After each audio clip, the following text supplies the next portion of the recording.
5 signs your loved one is in their final year, subtle warnings you must know. Hello everyone, and welcome to Zen Buddhism Wisdom, your sanctuary for deep insights into Buddhist teachings, mindfulness, and the profound journey of life and death. Have you ever noticed a loved one changing in ways that felt different? Perhaps they seemed more tired than usual, ate less, or withdrew into silence. At first, it might seem like just another part of aging. But what if these subtle shifts weren't random?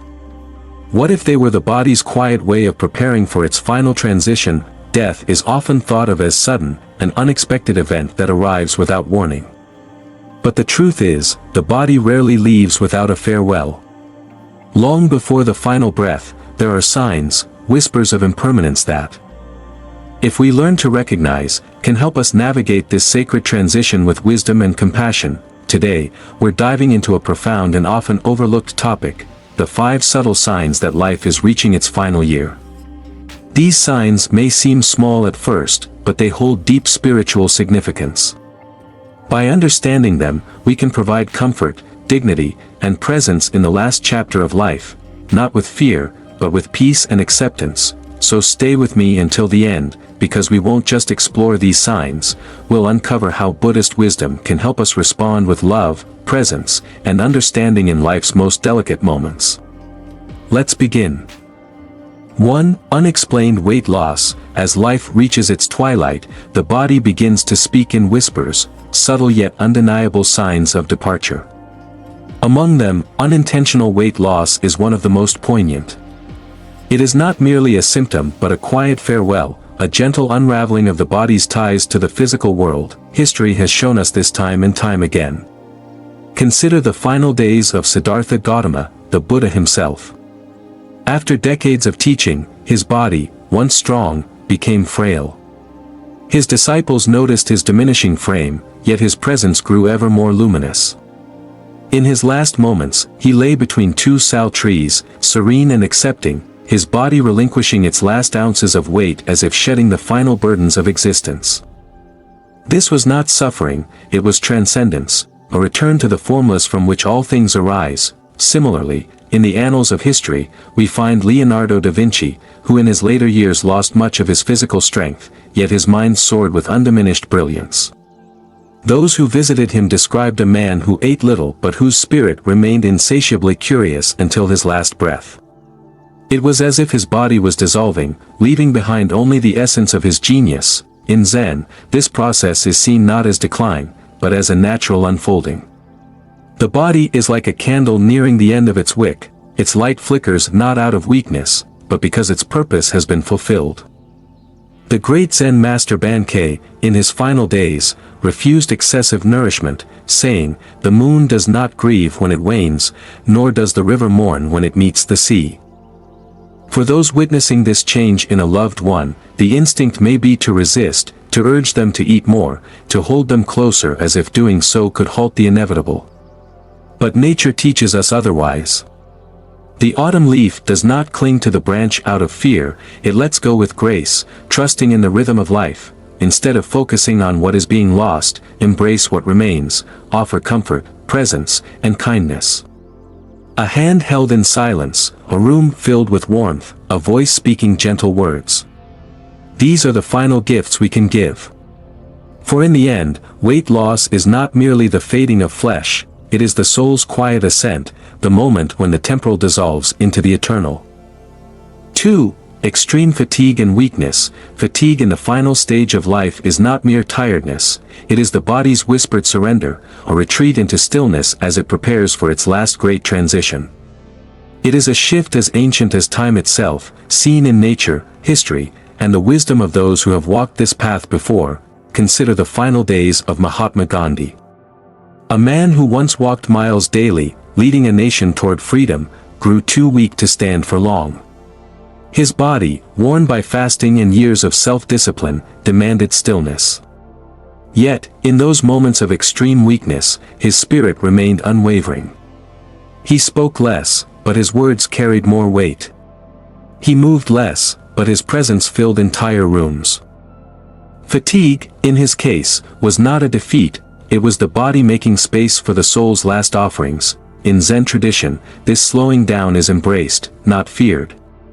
The great Zen master Ryokan, known for his simple and joyful way of life, spent his final days in deep rest, his body surrendering to stillness while his mind remained vast as the sky. When his students asked if he was suffering, he simply smiled and whispered, "The clouds do not grieve when they drift across the sky." His last act was one of effortless acceptance, allowing life to flow as it wished, without resistance. Even in Western history, we see this pattern. Leonardo da Vinci, in his later years, found his body growing too weak to hold a brush for long. Yet, he did not despair. Instead, he leaned into rest, using the stillness to reflect, to dictate his thoughts, to let his final ideas take shape in quiet contemplation. His greatest regret was not working harder but not savoring life's wonders more. For those witnessing this change in a loved one, the instinct may be to encourage movement, to fight against their fatigue as if it were an enemy. But the river does not rage against its own slowing current, it flows gently, yielding to the pull of the ocean.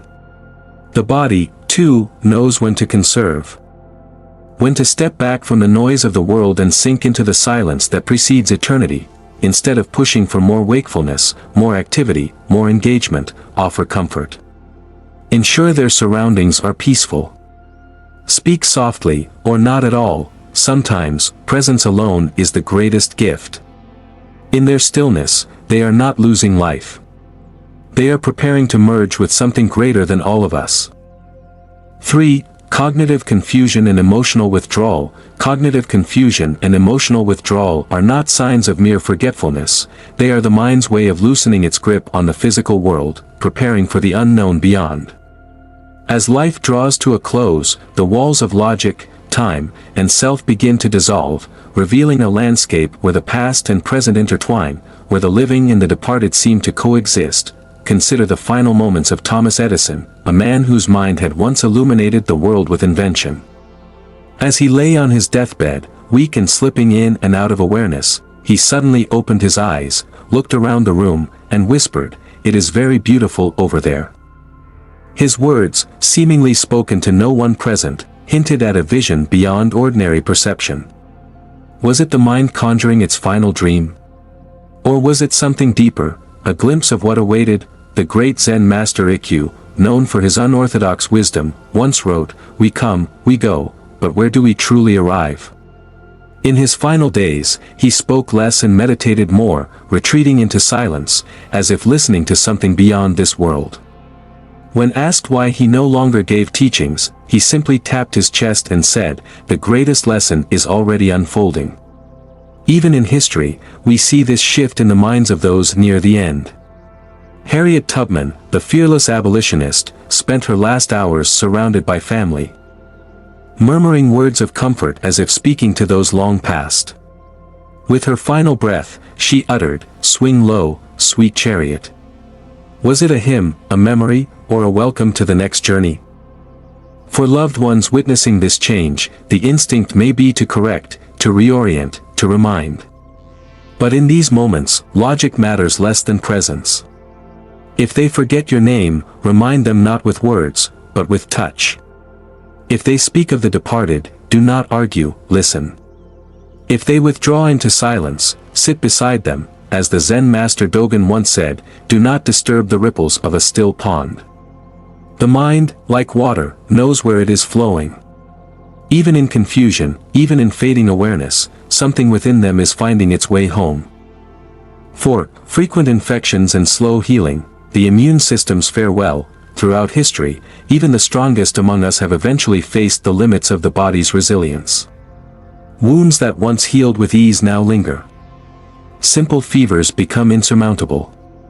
The body, once a fortress, gently lowers its gates. Consider the last days of Leonardo da Vinci, a man whose mind soared beyond his era. In his final months, his hands, once steady enough to paint the Mona Lisa, trembled with weakness. Infections lingered, and his body no longer responded to treatment as it once had.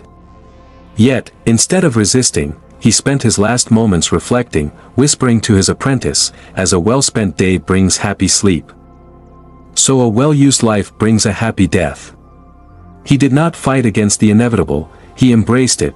The Buddha himself, in his final moments, suffered from severe illness. His disciples, desperate, pleaded with him to take medicine, to seek a cure. But he only smiled and said, "All conditioned things are subject to decay. Strive on untiringly." He accepted his body's surrender as a natural part of existence. Instead of fearing death, he used his last breath to teach one final lesson: acceptance. In times like these, the role of caregivers is not to wage war against what cannot be won but to bring peace. If the body no longer heals, let there be warmth. If illness lingers, let there be kindness. Sit beside your loved one. Hold their hand. Speak softly of old memories. A Zen master was once asked, "What is the best medicine for the dying?" He replied, "A loving presence. All else is secondary." 5. Changes in breathing or circulation. The final transition, the breath, so constant and unnoticed in youth, becomes sacred in the final days.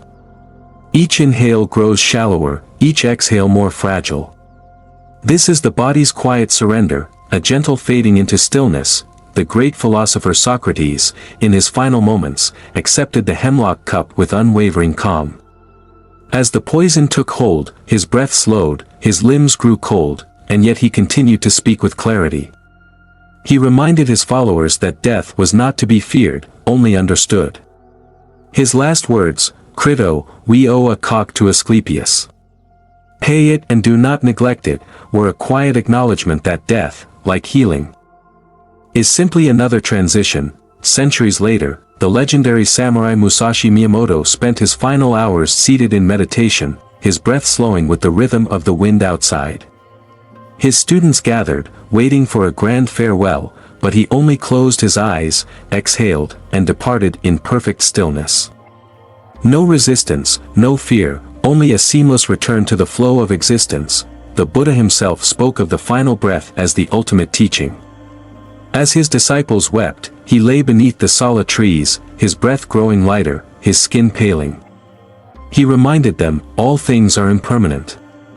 Work diligently for your own liberation. His final exhale was neither sorrowful nor desperate. It was simply the completion of a cycle. When you see a loved one's breath begin to change, know that they are walking the same path as the wise before them. Do not fear the pauses between their inhales. Do not resist the slowing rhythm. Instead, offer them tranquility. Let the room be filled with love, with whispered gratitude, with the warmth of presence. A Zen master once said, "Do not cry when I leave. Instead, listen to the silence that follows my last breath, for in that silence, I am everywhere." Life is a river, always flowing, always changing. Today, we've explored the subtle signs that signal life's final transition, not as something to fear, but as a sacred journey of release and acceptance. These changes are not just biological, they are whispers of impermanence, calling us to be present, to offer comfort, and to embrace each moment with love. But this is just the beginning of our exploration into life, death, and the wisdom that guides us through both. If you found this meaningful, wait until you see our next video on Buddhist teachings on letting go and finding peace in life's final moments.